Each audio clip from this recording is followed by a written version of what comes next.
Coming back at you guys with another ammo score. Went to Walmart. I usually don't get ammo at this Walmart.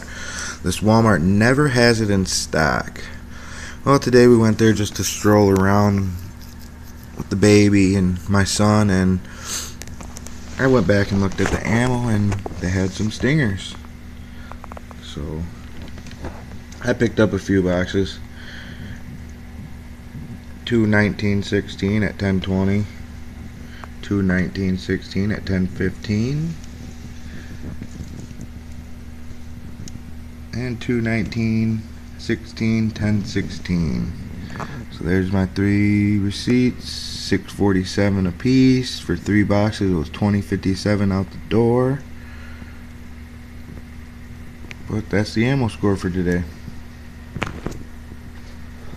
Every other store that I went to, they're out right now. Dunham's hasn't had a truck in a week. It's ridiculous. But I guess Walmart had the stingers. My local Walmart did not have any ammo. They had some maxi mags, but I don't really need any mag ammo. So hope you guys like